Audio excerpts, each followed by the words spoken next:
Bismillahirrahmanirrahim. Assalamu alaikum students. Hope you will be in good health.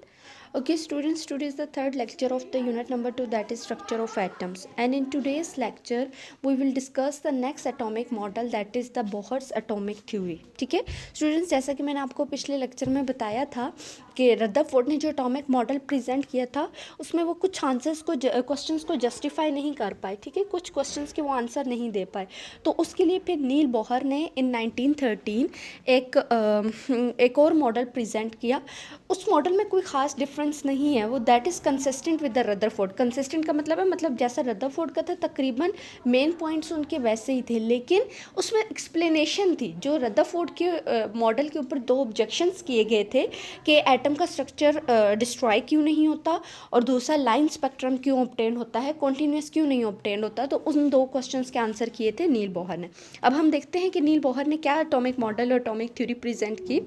1913 a model that was consistent with the Rutherford and it was presented by the Neil Bohr. Defects of Rutherford in this Bohr's atomic theory, defects of Rutherford model were explained.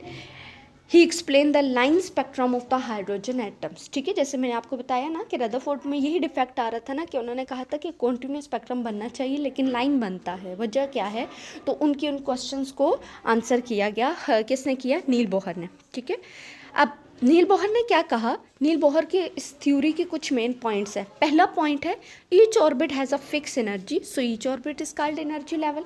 अब देखिए, आप अगर याद करें तो आपको बताया गया था कि रदरफोर्ड ने कहा था कि न्यूक्लियस के इर्द गिर्द सर्कुलर ऑर्बिट्स हैं, सर्कल्स हैं जिनमें इलेक्ट्रॉन्स मूव करते हैं. ठीक है, और उन सर्कल्स को कहा गया था ऑर्बिट्स. ठीक है, अब नील बोहर ने क्या कहा? अच्छा ठीक है, उनको ऑर्बिट्स कहा गया जिनमें इलेक्ट्रॉन्स मूव करते हैं. फिर उसमें डिफेक्ट क्या था, क्वेश्चंस क्या था? क्वेश्चन ये था कि इलेक्ट्रॉन चूँकि चार्ज पार्टिकल है ना, तो अगर वो कॉन्टीन्यूसली मूव करता है तो उसे एनर्जी इमिट करनी चाहिए. जब वो एनर्जी इमिट करेगा तो आहिस्ता आहिस्ता उसकी एनर्जी बिल्कुल ख़त्म हो जाएगी, वो न्यूक्लियस में गिर जाएगा और पूरा स्ट्रक्चर तबाह हो जाएगा. ठीक है, यही क्वेश्चन था. अब देखिए नील बोहर ने क्या कहा. नील बोहर ने कहा each orbit has a fixed energy. ठीक है, कि हर electron revolves around the nucleus in circular orbits and each orbit has a fixed energy, so each orbit is called energy level. ठीक है, बात सारी वही है, सिर्फ थोड़ा सा आगे से आंसर किया. उन्होंने कहा कि ऑर्बिट की एक फिक्स एनर्जी और हर ऑर्बिट की एक फिक्स्ड एनर्जी है. ठीक है, इसका मतलब है कि अगर इलेक्ट्रॉन की एनर्जी ख़त्म भी हो जाए तो ऑर्बिट की तो एनर्जी है ना, वो एनर्जी ऑर्बिट के इलेक्ट्रॉन को मिल जाएगी, जिसकी वजह से इलेक्ट्रॉन की एनर्जी ख़त्म नहीं होगी. ठीक है, एनर्जी ऑफ इलेक्ट्रॉन, दूसरा पॉइंट क्या है? Energy of electron is directly proportional to its distance from the nucleus. अब यहाँ पे देखिए, डायरेक्टली प्रोपोर्शनल का मतलब होता है कि जब एक चीज़ बढ़ रही है तो दूसरी भी बढ़ेगी. अब यहाँ पे किन दो चीज़ों की बात हो रही है? Energy of electron and distance from the nucleus. इन दो चीज़, यानी कि अगर आप डिस्टेंस फ्रॉम द न्यूक्लियस बढ़ाएंगे, यानी कि इलेक्ट्रॉन को न्यूक्लियस से जितना दूर करेंगे उतनी उसकी एनर्जी ज़्यादा हो जाएगी. ठीक है, mean large distance mean large energy. The further the electron from the nucleus the more energy it has. जितना इलेक्ट्रॉन न्यूक्लियस से दूर होगा उतनी उसकी एनर्जी ज़्यादा होगी. ठीक है, क्लियर? 2 पॉइंट्स यहाँ तक क्लियर हो गए. अब यहाँ पे देखिए, अब इलेक्ट्रॉन जो है उसकी एनर्जी ख़त्म नहीं होगी. क्यों ख़त्म नहीं होगी? क्योंकि वो जिस ऑर्बिट में, उस ऑर्बिट की भी एक फिक्स एनर्जी है, वो उसे गिरने नहीं देगा, वो एटम का स्ट्रक्चर तबाह नहीं होने देगा. ठीक है, अब ये उस क्वेश्चन का एक आंसर मिल गया ना. ठीक है, एक डिफेक्ट जो था उसको आंसर कर दिया गया, वो वेरीफाई हो गया. ओके, थर्ड पॉइंट उन्होंने क्या कहा? थर्ड पॉइंट ये है कि electron revolves only in those orbits. Electron सिर्फ उन ऑर्बिट में मूव करेगा, ठीक है, दैट हैव एंगुलर मोमेंटम, जिनका एंगुलर मोमेंटम, ठीक है, इक्वल होगा किसके? Integral multiple of h/2π. ठीक है, इलेक्ट्रॉन्स के जो जिन ऑर्बिट्स में मूव कर रहा है, ठीक है, उन ऑर्बिट्स का जो एंगुलर मोमेंटम होगा वो किसके इक्वल है? वो इंटेग्रल मल्टीपल का मतलब होता है कि आप इसे 1 से मल्टीप्लाई करें, 2 से करें, 3 से करें, 4 से करें. किसको? इस वैल्यू को, h/2π को. ठीक है, इसको आपने मल्टीप्लाई करना है. अब 1 2 3 क्या है? Number of shells. अगर पहले शेल में है इलेक्ट्रॉन तो आप इसे 1 से करेंगे, अगर सेकंड शेल में है तो आप इस वैल्यू को 2 से मल्टीप्लाई करेंगे, अगर 3 शेल में है तो आप इस वैल्यू को 3 से मल्टीप्लाई करेंगे, सो ऑन, किसी भी वैल्यू से मल्टीप्लाई कर दे. ठीक है, ओके. फोर्थ यहाँ पे उन्होंने मेंशन किया कि ये जो h है ये क्या है? ये प्लांक्स कांस्टेंट है, और पाई भी है, एक कांस्टेंट है. पाई की वैल्यू होती है 3.14 या 22/7. ठीक है, और h की वैल्यू कितनी है? एज की वैल्यू है आपके पास इसकी वैल्यू है 6.626 इंटू 10⁻⁻34 जॉल सेकेंड, ठीक है। ये आपके बुक पे मेंशन है, बोहर्स की थ्योरी के जो पॉइंट्स मेंशन है वो उनमें ये सारी बातें मेंशन है। ओके, नेक्स्ट पॉइंट क्या था, अब दूसरे क्वेश्चन का आंसर आ रहा है, ठीक है, सॉरी दूसरे ऑब्जेक्शन का आंसर आ रहा है। रदरफोर्ड पे दूसरा ऑब्जेक्शन क्या किया गया था, यही किया गया था ना कि कॉन्टिन्यूस स्पेक्ट्रम बनना चाहिए, लेकिन रदरफोर्ड का जो स्पेक्ट्रम बन रहा था वो तो लाइन स्पेक्ट्रम था। तो आंसर क्या किया गया, आंसर ये है कि light is absorb when electron jumps to higher energy orbit. उन्होंने कहा कि ऐसा नहीं है कि हर वक्त वो लाइट इमिट ही करता रहे, बल्कि जब वो हायर ऑर्बिट में जाता है तो वहाँ पे वो एनर्जी एब्जॉर्ब करके जाएगा। अभी देखिए मैंने आपको बताया ना कि इलेक्ट्रॉन जितना न्यूक्लियस से दूर होगा उतनी उसकी एनर्जी ज़्यादा है। अब इलेक्ट्रॉन पहले शेल से अगर दूसरे शेल में जाना चाहता है तो दूसरे शेल की तो एनर्जी ज़्यादा है ना। अब हमने पहला पॉइंट पढ़ा कि each orbit has a fixed energy, ठीक है, हर ऑर्बिट की एक एनर्जी फिक्स है। अगर इलेक्ट्रॉन ने सेकंड शेल में जाना है तो इट्स मीन इलेक्ट्रॉन को अपनी एनर्जी सेकंड शेल के बराबर करनी पड़ेगी। अब सेकंड शेल की एनर्जी फर्स्ट शेल से ज़्यादा है तो इसका मतलब इलेक्ट्रॉन एक जो एनर्जी है वो गेन करेगा। इसका मतलब है light is absorb when electron jumps to a higher energy orbit, ठीक है। And if it want to fall from 3 to 2 orbit, अगर वो बाहर वाले शेल से अंदर वाले शेल में आना चाहता है, ठीक है, यानी कि 3 शेल से 2 शेल में आना चाहता है तो क्या करेगा, लाइट इमिट करेगा। क्यों, क्योंकि मैंने आपको बताया है कि जो न्यूक्लियस के नज़दीक वाला शेल होता है उसकी एनर्जी कम है, इसका मतलब है वो कम एनर्जी में आना चाहता है। तो जब वो कम एनर्जी में आना चाहता है तो वो अपनी ज़्यादा एनर्जी को रिलीज़ करके आएगा। क्यों, क्योंकि ऑर्बिट की एनर्जी फिक्स्ड है। जितनी उस ऑर्बिट की एनर्जी है, ऑर्बिट ना उस एनर्जी से ज़्यादा को एक्सेप्ट करता है ना उस एनर्जी से कम को एक्सेप्ट करता है, ठीक है। And electron with in a particular orbit does not radiate energy.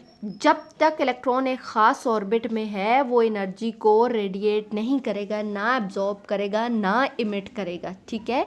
क्यों, क्योंकि वो इस ख़ास ऑर्बिट में है। सिर्फ तब इमिशन करता है या तब एब्जॉर्प्शन करता है जब वो जंपिंग करता है, हायर से लोअर में या लोअर से हायर में। लोअर से हायर में जाएगा तो एब्जॉर्ब करेगा, हायर से लोअर में आएगा तो रिलीज़ करेगा। देखिए वर्ड ही ना, हायर मीन ज़्यादा से कम में आ रहा है, तो ज़्यादा का क्या मतलब है, वहाँ पे उसकी एनर्जी ज़्यादा है, तो जब वो कम में आएगा तो वो अपनी एनर्जी रिलीज़ कर देगा। और लोअर टू हायर का मतलब है कम से वो ज़्यादा में जा रहा है, जब वो कम से ज़्यादा में जाएगा तो वो एनर्जी अपने अंदर एब्जॉर्ब करेगा, ठीक है। ओके, नेक्स्ट पॉइंट है एनर्जी इमिटेड या लाइट इमिटेड और एब्जॉर्ब। अब कितनी लाइट इमिट करेगा, ये कितनी एब्जॉर्ब करेगी, ये तो मैंने आपको एक वर्ड बोल दिया ना, हायर से लोअर में आएगा तो इमिट करेगा या लोअर से हायर में जाएगा तो एब्जॉर्ब करेगा। अब कितनी इमिट करेगा या कितनी एब्जॉर्ब करेगा, that is equal to the difference between energies of the orbits. उन दो ऑर्बिट्स के दरमियान एनर्जी का जितना फ़र्क है उतनी एनर्जी या तो एब्जॉर्ब करेगा या रिलीज़ करेगा, ठीक है। फॉर एग्जांपल अगर इलेक्ट्रॉन E2 से E1 में आना, E मीन एनर्जी लेवल है, ठीक है, E2 से E1 में आना चाहता है तो उसे कितनी एनर्जी रिलीज़ करनी पड़ेगी, E2 में से E1 माइनस कर दे, ठीक है। फॉर एग्जांपल देखिए अगर E2 की एनर्जी 10 है और E1 की 5 है तो वो कितनी रिलीज़ करके आएगा, कितनी इमिट करके आएगा, 10 - 5, 5 एनर्जी जो है वो रिलीज़ करेगा तो वो इस ऑर्बिट E1 में आएगा। अगर वो रिलीज़ नहीं करेगा तो वो E1 में नहीं आ सकता, ठीक है। क्लियर स्टूडेंट्स, यहाँ तक आपके 5 पॉइंट्स है बोहर के एटॉमिक मॉडल के, और आपने इन्हीं 5 पॉइंट्स को लर्न आउट करना है, राइट डाउन नहीं करना, याद करना है, मेमोराइज़ करना है आपने इन 5 पॉइंट्स को, ठीक है। तो इस तरह आपका बोहर एटॉमिक थ्योरी तक आपका टॉपिक क्लियर हो जाएगा। कल इंशाल्लाह यहाँ पे आप ना बोहर के अगर आप थ्योरी जहाँ पे एंड हो रही है तो वहाँ पे देखिए सामने सेल्फ असेसमेंट 2.1 है, ठीक है। अब इस सेल्फ असेसमेंट 2.1 में स्टूडेंट्स आपके सामने एक उन्होंने ड्रॉ किया हुआ है मॉडल, ठीक है। अब इस मॉडल में क्या है, देखिए कार्बन का उन्होंने ड्रॉ किया हुआ है ना, कार्बन का एटॉमिक नंबर क्या होता है 6। मैंने आपको बताया था ना ये चीज़ कि आपके पास जो एटम होता है, ठीक है, कोई भी आपके पास जो स्ट्रक्चर होता है जब आप उसमें उसका जो एटॉमिक नंबर होता है वो नंबर ऑफ प्रोटॉन्स या इलेक्ट्रॉन्स को रिप्रेजेंट करता है, ठीक है। अब अगर आप यहाँ पे देखें स्टूडेंट्स तो आपके सामने जो उन्होंने ड्रॉ किया हुआ है वो है प्रोटॉन है उसके अंदर 10 एंड न्यूट्रॉन है 10, ठीक है। और 10 नंबर में प्रोटॉन में जो है वो आपके पास है, और दूसरा जो है उसमें प्रोटॉन 10 है एंड न्यूट्रॉन जो है वो 11 है, ठीक है। ये जो 10 है ना, ये अगर आप पीरियोडिक टेबल में देखें तो एटॉमिक नंबर 10 वाला एलिमेंट जो है वो हीलियम है, ठीक है। अब देखें हमने बोहर मॉडल कैसे ड्रॉ करना है, ठीक है, जो मैं बार बार आपको बोल रही थी ना शेल्स। अब इसमें क्या करना है आपने स्टूडेंट्स, देखिए सबसे पहले आप नंबर 1 शेल ड्रॉ करते हैं। ये शेल नहीं है, ये आपके न्यूक्लियस है, ठीक है। न्यूक्लियस के अंदर आपने 2 चीज़ें मेंशन करनी है, प्रोटॉन एंड न्यूट्रॉन, ठीक है। जितने प्रोटॉन हैं जितने न्यूट्रॉन हैं वो आप यहाँ पे मेंशन कर दें। अच्छा, ये आपने न्यूक्लियस ड्रॉ कर दिया, ठीक है। न्यूक्लियस में आपने जितने प्रोटॉन हैं जितने न्यूट्रॉन हैं वो आपने ड्रॉ कर दिए। फॉर एग्जांपल आपने कार्बन का ड्रॉ करना है, कार्बन का देखिए एटॉमिक नंबर 6 है, तो मैं यहाँ पे लिखूंगी प्रोटॉन इसकी कितने हैं, 6, ठीक है। ये प्रोटॉन के सामने आप 6 लिखिएगा। मैस नंबर इसका 12 है। आपको मैंने बताया था कि मैस नंबर से आप न्यूट्रॉन कैसे लिखाते हैं, 12 से 6 माइनस करें तो आपके पास क्या आ जाएगा, 6, ठीक है। 6 न्यूट्रॉन हो गए। अब हमने शेल्स ड्रॉ करने हैं, सर्कल्स ड्रॉ करने हैं, ठीक है। पहला सर्कल ये आपने फर्स्ट सर्कल ड्रॉ कर दिया, ठीक है। अब सर्कल्स के अंदर आपने इलेक्ट्रॉन्स फिल करने। कितने इलेक्ट्रॉन्स होंगे, अगर मैं कार्बन की बात करूं तो इसका एटॉमिक नंबर 6 है, तो 6 ही इसके इलेक्ट्रॉन्स होंगे। याद रखिएगा फर्स्ट शेल में आप मैक्सिमम 2 इलेक्ट्रॉन्स ऐड कर सकते हैं, 2 से ज़्यादा नहीं करते, ठीक है। तो ये मैं डॉट से रिप्रेजेंट कर रही हूँ इलेक्ट्रॉन्स को। ये 1 इलेक्ट्रॉन हो गया और ये सेकेंड इलेक्ट्रॉन हो गए, ठीक है। पहला शेल है ना, तो पहले शेल में मैंने आपको बताया आप मैक्सिमम 2 इलेक्ट्रॉन्स कर सकते हैं, 2 से ज़्यादा नहीं कर सकते, तो मैंने 2 कर लिए। अब मैं सेकेंड शेल ड्रॉ करूंगी, ठीक है। ये आपने सेकेंड शेल ड्रॉ किया। अब सेकेंड शेल में कितने, अब देखिए कार्बन के कितने होते हैं, 6 होते हैं। 2 मैंने पहले शेल में ऐड कर दिया, अब पीछे कितने रह गए, 4 रह गए। 1 2 3 एंड दिस 1 4, ठीक है। अब ये याद रखिएगा सेकेंड शेल में 8 इलेक्ट्रॉन्स मैक्सिमम आते हैं, ठीक है। मैक्सिमम आप कितने ऐड कर सकते हैं, 8 से ज़्यादा हो जाए तो फिर आप थर्ड शेल ड्रॉ कर देते हैं, ठीक है। Students again I am telling you, आपने सबसे पहले न्यूक्लियस ड्रॉ करना है। न्यूक्लियस के अंदर आप number of protons and neutrons लिखते हैं, ठीक है। फिर आप फर्स्ट शेल ड्रॉ करते हैं। फर्स्ट शेल में आप मैक्सिमम 2 इलेक्ट्रॉन्स ऐड करते हैं, ठीक है। 2 से ज़्यादा आप ऐड नहीं कर सकते।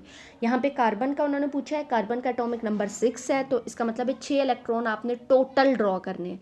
उनमें से 2 पहले पे मैंने ड्रॉ किए।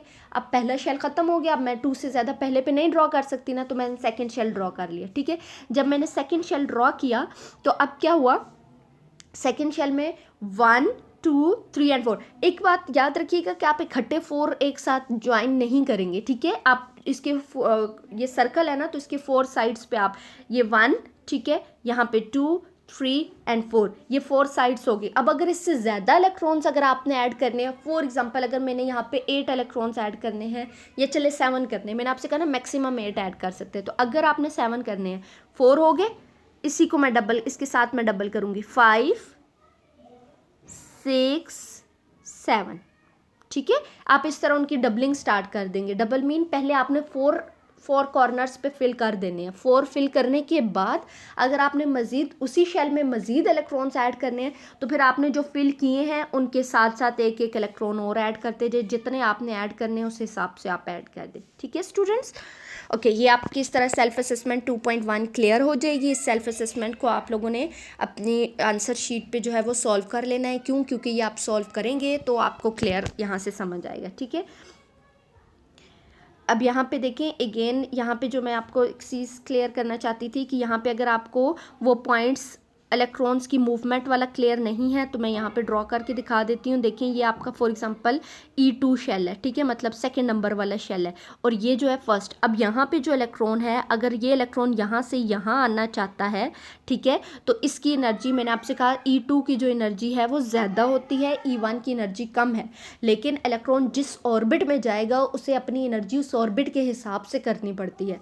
तो जब इलेक्ट्रॉन E2 से E1 में आएगा तो ये अपनी एनर्जी को माइनस करेगा, इमिट करेगा, रिलीज करेगा, ठीक है। इसी तरह अगर इलेक्ट्रॉन इस नीचे वाले शेल से लोअर शेल से हायर में अगर जाना चाहता है, तो आपको पता है लोअर की एनर्जी कम होती है, हायर की एनर्जी ज़्यादा होती है, तो इलेक्ट्रॉन अपने अंदर एनर्जी को ऐड करके जाएगा, ठीक है। और कितना ऐड करेगा और कितनी इमिट करेगा डिपेंड करता है इसकी एनर्जी कितनी है और इसकी एनर्जी कितनी है। इन दोनों एनर्जीज का आपने डिफरेंस निकाल लेना है, ठीक है। ओके स्टूडेंट्स, अगर आपको अभी भी कोई कन्फ्यूजन हुई, कोई क्वेश्चन हुआ इस टॉपिक में, तो आप लोग पूछ सकते हैं। हमारा जो आज का लेक्चर था वो यहीं तक था। आपने इस बोहर एटॉमिक मॉडल को, एटॉमिक थ्योरी को आपने लर्न आउट करना है, ठीक है। Okay, good luck students.